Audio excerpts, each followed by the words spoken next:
Accountancy पढ़ने वाले आप सभी बच्चों का आज के इस वीडियो लेक्चर में हार्दिक स्वागत। भारतीय लेखांकन प्रमाण बोर्ड यानी कि एएसबी या यूँ कहें कि accounting standard board in India दरअसल भारत चार्टर अकाउंटिंग को भारत में लेखांकन की विधि का समरूप करने के लिए यानी कि लेखांकन विधि एक जैसी रहे, इसके लिए लेखांकन प्रमाण बोर्ड का गठन करना पड़ा। कब? 21 अप्रैल 1977 को। किसे करना पड़ा? भारतीय चार्टर्ड अकाउंटिंग को। और लेखांकन प्रमाण बोर्ड सरकारी, औद्योगिक और अन्य संगठन के प्रतिनिधियों से विचार विमर्श करके ही यह तय करता है कि किन क्षेत्रों में लेखांकन के प्रमाण तय किए जाने हैं और यह प्रमाण किस तरह से बनाए जाने हैं। तो महत्वपूर्ण बात यह है कि भारतीय चार्टर्ड अकाउंटिंग को भारत में लेखांकन विधि में एकरूपता या समरूपता लाने के लिए लेखांकन प्रमाण बोर्ड का गठन करना पड़ा। कब किया गया? 21 अप्रैल 1977 को किया गया। उद्देश्य क्या है? सरकारी, औद्योगिक और अन्य संगठन के जो प्रतिनिधि हैं उनसे विचार विमर्श कर लिया जाए और इस तरह से ऐसे लेखांकन प्रमाण तय किए जाएं जो कि सभी के द्वारा जिनका अनुपालन किया जाना है। ठीक है, तो लेखांकन प्रमाण प्रक्रिया यानी कि अकाउंटिंग स्टैंडर्ड प्रोसीजर।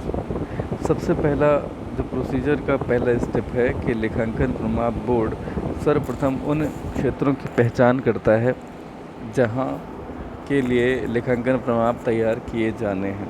दूसरा, लेखांकन प्रमाण बोर्ड प्रस्तावित मानक तैयार करता है यानी कि प्रपोज्ड स्टैंडर्ड लेखांकन प्रमाण बोर्ड ही तैयार करेगा। तीसरी बात, सरकारी प्रतिनिधि, सार्वजनिक क्षेत्र की कंपनियों के प्रतिनिधि, औद्योगिक क्षेत्र के प्रतिनिधि, इनके विचार आमंत्रित किए जाते हैं। विचार विमर्श करने के बाद प्रस्तावित मानक तैयार किए जाते हैं और अंत में इंस्टीट्यूट के काउंसिल को अंतिम ड्राफ्ट सौंप दिया जाता है। वर्तमान में जो अकाउंटिंग स्टैंडर्ड्स लागू हैं उनकी संख्या 32 है। आइए जानते हैं। एएस का मतलब है अकाउंटिंग स्टैंडर्ड 1। ये लेखांकन नीतियों के प्रकटीकरण पर जोर देता है। ये कब से लागू हुआ? 1999 से। एएस 2 जो है ये रहती के मूल्यांकन से संबंधित है। ये 1999 से ये भी लागू है। यानी कि 1999 में 2 स्टैंडर्ड आए, एक तो अकाउंटिंग स्टैंडर्ड 1 और दूसरा अकाउंटिंग स्टैंडर्ड 2। एक है लेखांकन नीतियों का प्रकटीकरण और दूसरा है रहती का मूल्यांकन। उसके बाद में अकाउंटिंग स्टैंडर्ड 3 है रोकड़ प्रवाह विवरण यानी कि कैश फ्लो स्टेटमेंट से संबंधित है। 2001 में ये प्रभावी हुआ। 1996 में क्रमशः अकाउंटिंग स्टैंडर्ड 4, अकाउंटिंग स्टैंडर्ड 5 लागू हुआ। चिट्ठी की तारीख के पश्चात की संभावनाएं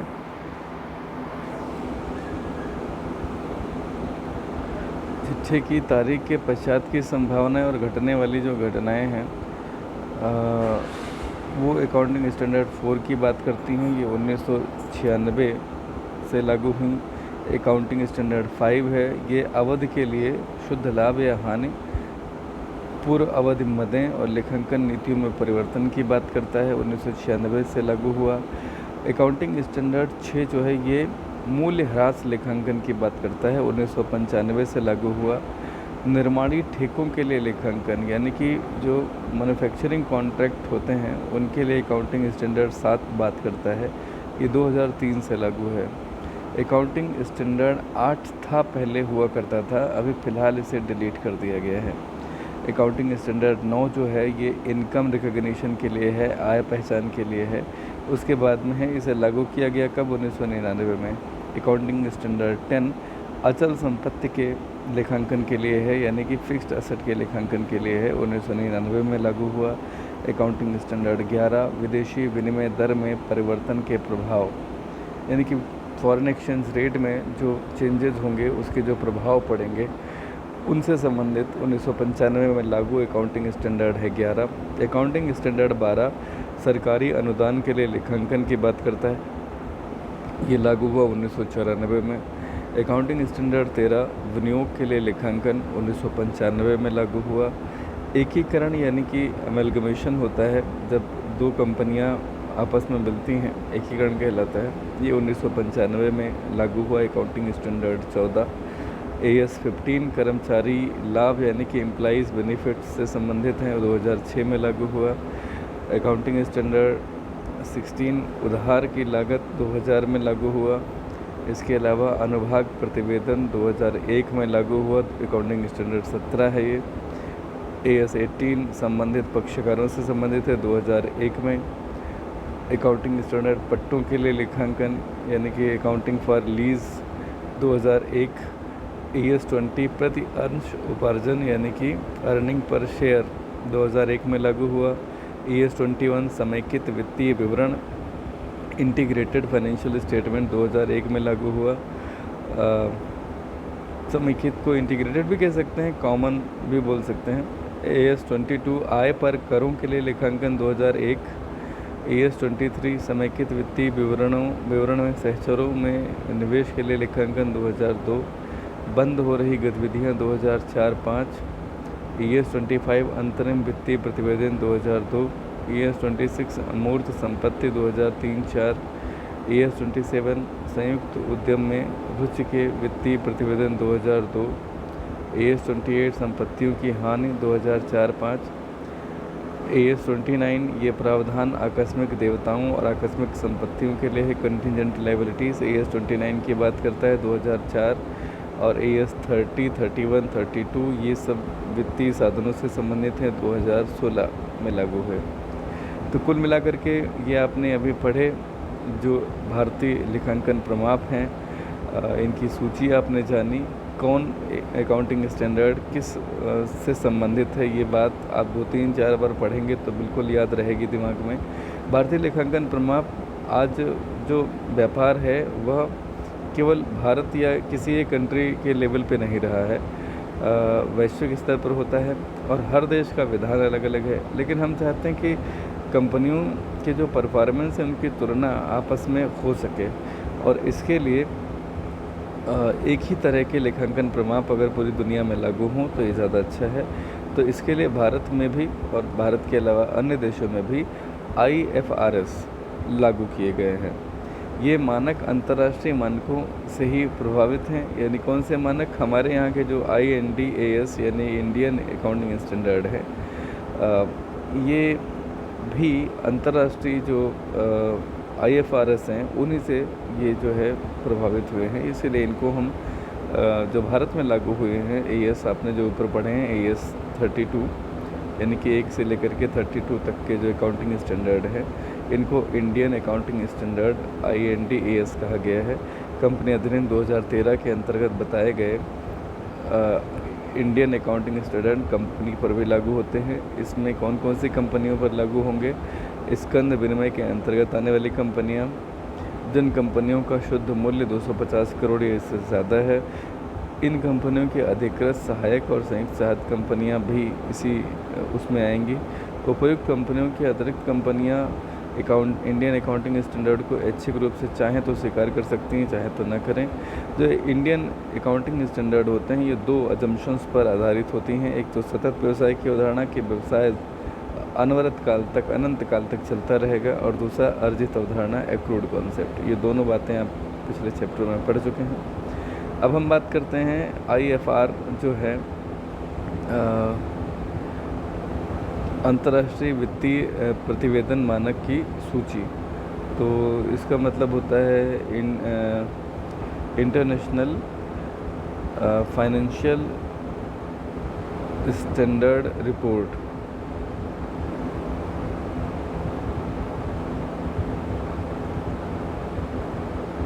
इंटरनेशनल फाइनेंशियल स्टैंडर्ड रिपोर्ट। तो इसको ज़रा IFR इसे हम बोलते हैं, इसको ज़रा सा देख लीजिए। IAS 1 में वित्तीय विवरण की तैयारी की बात है। IAS 1 और इंडियन AS 1 दोनों एक ही हैं, आप देख सकते हैं। इसके अलावा IAS 2 में स्कंद की बात करता है, यहाँ इंडियन AS 2 वही है। IAS 7 रोकड़ प्रवाह विवरण की बात करता है, तो इंडियन AS 7 भी उसी की बात करता है। IAS 8 लेखांकन नीतियाँ, लेखांकन पूर्वानुमान में परिवर्तन और त्रुटियों की बात करता है, तो इंडियन AS 8 भी उसी की बात करता है। इसी तरह से आप सारे देख सकते हैं, सारे के सारे जो IFRS हैं उन्हीं से संबंधित और उन्हीं की तरह हमारे जो इंडियन अकाउंटिंग स्टैंडर्ड है वह हैं। लेकिन चूँकि IRS ज़्यादा हैं तो उसके बाद में अगर हम बात करें प्रति अंश आय की, तो आप देखेंगे कि IAS 33 है, तो प्रति अंश आय इंडियन अकाउंटिंग स्टैंडर्ड 33 भी बात करता है। इसी तरह से कृषि से संबंधित IAS 41 है, लेकिन इंडियन AS अभी इसके संज्ञान में नहीं है। IFRS 1 प्रथम बार अंतर्राष्ट्रीय वित्तीय प्रतिवेदन को अपनाना, अंश के आधार पर भुगतान, ये जो IFRS हैं ये भी लागू होते हैं, जिन्हें आपको एक बार देखने की ज़रूरत रहेगी। तो एक बार इन्हें आप देखें, अच्छे से समझने की कोशिश करें। देखिए, ये तो आपको याद ही करना पड़ेगा। इसमें जितनी बातें बताई गई हैं, अगर मैं उनको एक्सप्लेन करने लगूँगा तो ये बहुत लंबा समय हो जाएगा, लेकिन फिर भी थोड़ा थोड़ा मैं बताने की कोशिश करता हूँ। आप जितना समझ पाएँ उतना सुन लें। इसमें जैसे जो IRS हैं, स्कंध आप स्टॉक समझते ही हैं। रोकड़ प्रवाह विवरण यानी कि कब कैश कितना आया कितना गया, इसी को रोकड़ प्रवाह बोलते हैं। लेखांकन नीतियाँ, लेखांकन पूर्वानुमान में परिवर्तन और त्रुटियाँ, ये सारी चीज़ें अकाउंटिंग इंटरनेशनल अकाउंटिंग स्टैंडर्ड 8 में लागू होती हैं और इंडियन अकाउंटिंग स्टैंडर्ड 8 में भी इन्हीं का प्रावधान है। प्रतिवेदन समय के पश्चात गतिविधियाँ, यानी कि अगर आपने रिपोर्टिंग कर दी तो उसके पश्चात की क्या क्या गतिविधियाँ हो सकती हैं, IAS 10 इसकी बात करता है। इंडियन अकाउंटिंग स्टैंडर्ड 10 भी इसी की बात करेगा। निर्माणीय अनुबंध यानी मैन्युफैक्चरिंग कॉन्ट्रैक्ट जो होंगे या कंस्ट्रक्शन कॉन्ट्रैक्ट जो होंगे वो IAS 11 है और इंडियन अकाउंटिंग स्टैंडर्ड 11 ये भी है। आयकर से संबंधित है इंडियन अकाउंटिंग स्टैंडर्ड 12 और इंटरनेशनल अकाउंटिंग स्टैंडर्ड आयकर की बात करता है। तो 12 आयकर की बात करेगा, IAS भी और IND AS भी। संपत्ति, प्लांट और उपकरण से संबंधित जो अकाउंटिंग स्टैंडर्ड है वो 16 है। कर्मचारियों के लाभ से संबंधित है अकाउंटिंग स्टैंडर्ड 19, दोनों इंटरनेशनल और इंडियन। सरकारी अनुदान और सरकारी सहायता को दर्शाने के लिए लेखांकन कैसे करेंगे, अगर इसकी बात करें तो इसके लिए नियम उपनियम है कहाँ, IAS 20 या IND AS 20 में। इसके अलावा IAS 21 विदेशी विनिमय दर के परिवर्तन के प्रभाव को स्टडी करता है, इंडियन AS 21 भी। ऋण की लागत IAS 23 से संबंधित है, IAS 24 संबंधित पक्ष को दर्शाता है। संबंधित पक्ष यानी कि पार्टीज़, जो भी अलग अलग पार्टी होंगी उनको दर्शाएगा। IAS 26 सेवानिवृत्ति योजना का लेखांकन और प्रतिवेदन की बात करता है। अगर कोई रिटायर होगा तो उसकी प्लान वगैरह क्या होगा, स्कीम क्या होगी। IAS 27 पृथक वित्तीय विवरण की बात करता है। IAS 28 संबंधित और संयुक्त साहस में विनियोग कैसे करना है, इससे संबंधित होगा। IAS 29 अति विस्तृत अर्थव्यवस्था में वित्तीय प्रतिवेदन कैसे होगा, उसकी बात करेगा। यही IND AS भी है 29। IAS 32 वित्तीय उपकरण के प्रस्तुतिकरण की बात करता है। सिमिलरली इंडियन AS भी इसी की बात करता है 32। IAS 33 प्रति अंश आय, इंडियन AS 33 ये भी प्रति अंश आय की बात करता है। IAS 34 आंतरिक वित्तीय प्रतिवेदन की बात करता है। आंतरिक वित्तीय प्रतिवेदन यानी कि आपको अपने बिजनेस के भीतर जो फाइनेंशियल स्टेटमेंट देने होते हैं वह आंतरिक वित्तीय प्रतिवेदन कहलाते हैं। संपत्ति की अगर कोई हानि हुई है तो IAS 36 में इसका प्रावधान है और इंडियन AS 36 भी इसी की जो है बातचीत करता है। प्रावधान आकस्मिक दायित्व और आकस्मिक संपत्तियाँ, ये IAS 37 या IND AS 37 में है। अमूर्त संपत्ति IAS 38 में है, इंडियन AS 38 में है। वित्तीय उपकरण पहचान व मापन ये 39 में है। वित्तीय संपत्ति विनियोग संपत्ति 40 में है। कृषि 41 में है। IFRS की अगर हम बात करें तो प्रथम बार अंतर्राष्ट्रीय वित्तीय प्रतिवेदन को अपनाना, ये IFRS 1 में है। अंश के आधार पर भुगतान करना IFRS 2 है। व्यावसायिक सम्मिश्रण IFRS 3 है। बीमा अनुबंध IFRS 4 है और गैर चालू संपत्ति जो कि विक्रय व त्यागने के लिए है ये IFRS 5 है। IFRS 6 गवेषण के लिए मिनरल संसाधन का मूल्यांकन करता है इसमें, ठीक है। इसके अलावा वित्तीय उपकरण के प्रकटीकरण की बात IFRS 7 करता है। संचालन भाग यानी ऑपरेशंस की बात करता है IFRS 8। वित्तीय उपकरणों की बात करता है, फाइनेंशियल इक्विपमेंट्स की बात करता है, इंस्ट्रूमेंट्स की बात करता है। IFRS 9 समेकित वित्तीय विवरण यानी कि इंटीग्रेटेड फाइनेंशियल स्टेटमेंट्स। IFRS 10 संयुक्त व्यवस्था, अन्य उपकरणों में हित का प्रकटीकरण, शुद्ध मूल्य मापन, विनियामक आवर्त लेखा, ग्राहकों के अनुबंध से आय, पट्टे, बीमा अनुबंध वगैरह, ये सब है। देखिए इस चैप्टर में आपको याद करना पड़ेगा, और वो याद करने का तरीका रटना नहीं है, कम से कम 10-12 बार पढ़िए अलग अलग समय पे, यही चीज़ें बोल बोल के, तो निश्चित रूप से याद होंगी। वीडियो भी कई बार देखना एक विकल्प आपके पास हो सकता है। देखिए यहाँ पे कुछ बहुविकल्पीय प्रश्न हैं, इनको पढ़ने से पहले आप अध्याय का एक बार अच्छे से रिवीजन कर लें और फिर इन्हें चेक करें और सही जो आपको लगते हैं उन्हें टिक करें, और बाद में टैली करें कि आपके जो जवाब थे वो कितने सही थे कितने गलत। जो गलत जवाब हो जाए उन्हें बहुत अच्छे से हाईलाइट कर लीजिए यहाँ पे हाइलाइटर से, ताकि उन्हें आप हर बार जब भी तैयारी कर रहे हैं तो अच्छे से पढ़ लें, क्योंकि इसका मतलब है कि आपके जहन में वो सही आंसर्स अभी नहीं बस पाए हैं, इसलिए उनको अच्छे से मार्कअप कर लें या लिख लें अपनी नोटबुक में। सत्य को भी आप इसी तरह से पढ़ेंगे, जो गलत हो जाएंगे उनको अपने नोट्स का हिस्सा बनाइए।